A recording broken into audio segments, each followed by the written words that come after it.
Salut! Est-ce que vous vous souvenez de ce qui s'est passé le 26 septembre 2019? Alors non, je vous arrête tout de suite, je ne parle pas de la mort de Jacques Chirac, notre ancien président, mais de l'autre fait marquant de l'actualité ce jour-là, l'incendie de l'usine chimique Lubrizol de Rouen. Une nuit de septembre 2019 où un immense panache de fumée noire a recouvert la ville de Rouen avant de poursuivre ailleurs sa route, dans le ciel normand. Mais que s'est-il vraiment passé cette nuit-là? Quels sont les effets sanitaires de cette catastrophe? La catastrophe était-elle évitable et l'État a-t-il vraiment été du côté des populations avant et surtout après l'accident? Autant de questions au cœur de la passionnante enquête Écran de fumée publiée dans le numéro d'automne 2021 de la revue Dessinée. Une enquête en bande dessinée d'une trentaine de pages, réalisée au cours de ces 2 dernières années par 2 journalistes de Rouen, Gilles Triollier et Emmanuel Sanson, et mise en page par Yvan Brun. Une enquête passionnante pour essayer de sortir enfin de l'enfumage. Alors pour rappel, Lubrizol c'est ça. C'est une filiale d'une société de l'industrie chimique américaine responsable de la plus grosse catastrophe industrielle française depuis l'explosion de l'usine AZF à Toulouse en 2021. Lubrizol, c'est une usine qui fabrique des additifs. Oui, des additifs pour lubrifiants industriels et d'autres additifs pour huile moteur. Une usine classée Seveso seuil haut. Traduction, une usine qui présente un risque d'accident majeur. Et bien justement, cette nuit-là, à 2h38 du matin, ce sont 9000 tonnes environ de produits chimiques qui sont partis en fumée. Ce sont aussi 200 pompiers qui vont lutter pendant près de 17 heures. Et une fumée noire qui recouvre la ville et qui s'étend sur 22 km de long et 6 km de large. La Seine est polluée et la pluie rabat des suies noires sur les jardins et sur les champs. À la finale, ce sont 1800 agriculteurs répartis sur 2000 communes qui se verront touchés à un moment donné ou à un autre par des interdictions de commercialisation de leur production animale ou végétale. Alors ce qui est vraiment frappant dans cette enquête de la revue Dessinée, c'est de voir à quel point la population semble être maintenue dans l'ignorance et dans le flou. L'information arrive au compte-gouttes et est souvent totalement contradictoire. Le lendemain de la catastrophe, par exemple, le vendredi 27 septembre, vous avez ainsi 2 ministres qui vont se rendre sur place et qui vont totalement se contredire. Quand Elisabeth Borne, ministre de la Transition écologique et solidaire, déclare, je cite, que les mesures n'ont pas permis de voir des polluants préoccupants, sa collègue Agnès Buzyn, ministre de la Santé, affirme, elle, que la ville est clairement polluée. Et en fait, il va en être de même de cette communication contradictoire, notamment pour autre chose, par exemple, les morceaux de fibrociment que l'on retrouve dans nos nombreux jardins de Rouen. Un matériau effectivement dangereux, puisqu'il contient de l'amiante. Vous savez, le fibrociment est un matériau constitué de fibres d'amiante qui ont été dispersées dans un liant qui est le ciment. 10 à 15% d'amiante, oui, mais quand le fibrociment se dégrade ou se casse, eh bien là, les fibres d'amiante se libèrent dans l'atmosphère. Et cela peut être très dangereux.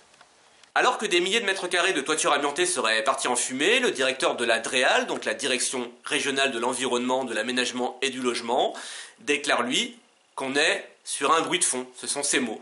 En gros donc que ce serait négligeable. L'enquête de la revue Dessinée soulève par ailleurs une autre question cruciale. La catastrophe était-elle évitable? Bah oui, parce qu'après tout, en 2001, on a déjà eu l'explosion de l'usine AZF de Toulouse, une usine qui elle aussi était classée Seveso. On peut donc se poser légitimement la question, non? L'enquête montre bien que la sécurité industrielle ne semble clairement pas être la priorité de Lubrizol. 2 accidents moindres se sont ainsi produits en 2013 et 2015. Et en parallèle, les signaux d'alerte ne vont cesser de se multiplier sans que rien ne semble être fait en retour. Non-conformité, salariés sous-traitants mal formés, laxisme des autorités de contrôle, usines insuffisamment protégées contre les départs de feu. Bref, le cocktail semble explosif. Et cerise sur le gâteau, l'assureur de Lubrizol, FM Global, avait lui-même prédit le scénario catastrophe du 26 septembre 2019 dans un rapport remis 13 jours avant l'accident. Oui, vous avez bien entendu, 13 jours avant l'accident. Et non seulement la sécurité industrielle ne semble pas être la priorité de Lubrizol, mais pire, depuis 2017, l'État a transformé les sites industriels français en véritables boîtes noires.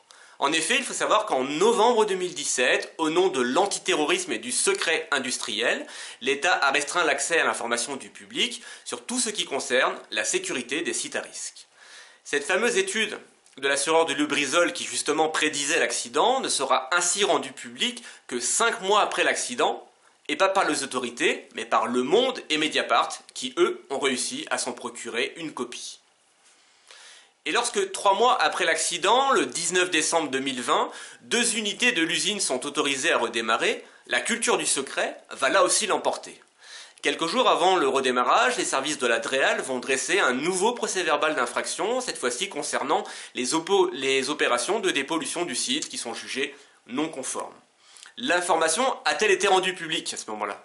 Eh ben oui, mais pas tout à fait à ce moment-là, seulement 9 mois plus tard, au moment du premier anniversaire de la catastrophe, et là aussi, grâce à des journalistes. Idem, lorsque début 2020, un bac de stockage contenant 100 tonnes d'un mélange inflammable a été endommagé. La préfecture choisit de ne pas communiquer et l'info sera rendue publique grâce à un lanceur d'alerte anonyme. L'enquête de la revue dessinée pose par ailleurs une autre question. L'État a-t-il vraiment été du côté des populations avant et après l'accident ? Cette culture du secret que j'évoquais, qui grâce à l'État protège les sites industriels du regard de la société civile, eh bien on l'a vu, ne va pas dans le bon sens. De plus, suite à la catastrophe, l'État n'a pas mené de véritable étude épidémiologique qui aurait permis de suivre dans le temps la santé des populations touchées. L'État s'est contenté d'une étude de ressenti, autrement dit d'un simple questionnaire, distribué à un échantillon de populations tirées au sort. Les moyens financiers mis en œuvre par l'État pour mener des analyses sur les polluants rejetés cette nuit-là semblent par ailleurs dérisoires. L'État conclut systématiquement en effet à l'absence de danger, mais il faut savoir que les produits sont analysés seuls, sans aucune recherche de leur effet cocktail. Autrement dit, sans aucune recherche de l'effet qui pourrait résulter de leur mélange, de leur synergie. Et puis, posons-nous la question, pourquoi les services de l'État ont-ils cédé au chantage à l'emploi de Lubrizol pour réouvrir une partie du site ? Alors même que, comme le souligne bien l'enquête de la revue dessinée, l'entreprise fait vraiment tout pour se substituer à la justice. Et puis pourquoi l'État a-t-il choisi d'indemniser les agriculteurs ? On parle là de plusieurs millions d'euros avec de l'argent public plutôt qu'en faisant payer Lubrizol. Cette enquête souligne bien enfin la détermination des populations locales pour la justice et la vérité. Fin 2019, une vingtaine de femmes ont ainsi porté plainte pour mise en danger de la vie d'autrui après avoir fait analyser leur lait maternel et constater un pic de concentration en éthylbenzène et en xylène. Une mobilisation nécessaire alors que l'enfumage continue et qu'au jour d'aujourd'hui on ne sait toujours pas avec certitude ce qui s'est passé cette nuit-là.